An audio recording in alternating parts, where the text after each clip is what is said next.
పల్నాడు జిల్లా పెద్దకూరపాడులో వైసీపీ అభ్యర్థి నంబూరు శంకర్రావు నామినేషన్ దాఖలు చేశారు. పెద్దపరిమిరి గ్రామం నుంచి భారీ ర్యాలీగా బయలుదేరి 14వ మైలు అమరావతి ఎంఆర్ఓ కార్యాలయానికి చేరుకున్నారు. నంబూరు శంకర్రావుకు స్థానిక ప్రజలకు అడుగడుగున గజమాలతో స్వాగతం పలికారు. గత నామినేషన్ కన్నా ఇప్పటి నామినేషన్కు వచ్చిన ప్రజాదరణకు తనకు ఎంతో సంతోషంగా ఉందన్నారు. రాష్ట్రంలో ముఖ్యమంత్రి జగన్ ప్రవేశపెట్టిన పథకాలు, రాష్ట్ర అభివృద్ధి చూసి ప్రజలు గతంలో కంటే రెట్టింపు స్థాయిలో మెజార్టీతో గెలుస్తాను అని నంబూరు శంకర్రావు ధీమా వ్యక్తం చేశారు.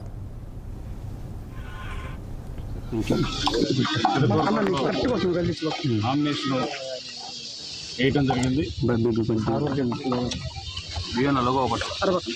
మరి రేపు జరగబోయే మే 13వ తారీఖు ఎన్నికల్లో పెదకూరపాడు నియోజకవర్గం నుంచి నంబూరు శంకర్రావు నేను ఈ రోజున నామినేషన్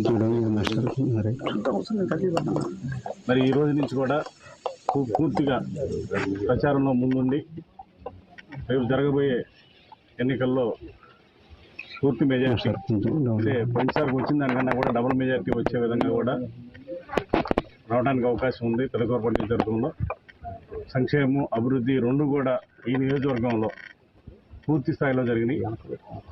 ప్రజలందరూ కూడా నన్ను ఆదరిస్తున్నారు. దానికి ఉదాహరణ ఈరోజు మరి ర్యాలీ పెడితే మరి సోదరులందరూ కూడా గతంలో నామినేషన్ కన్నా కూడా డబల్ వచ్చారు.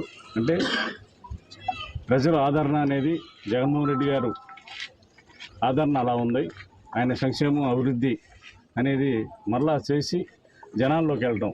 గతంలో అయితే మేము ఈ అభివృద్ధి చేస్తామని వెళ్ళాము, ఇప్పుడు చేసామని వెళ్తున్నాం. ఈ రెండు కూడా మరి రేపు జరగబోయే ఎలక్షన్లో మరి 175 సీట్లకు 175 అసెంబ్లీ స్థానాలు వైఎస్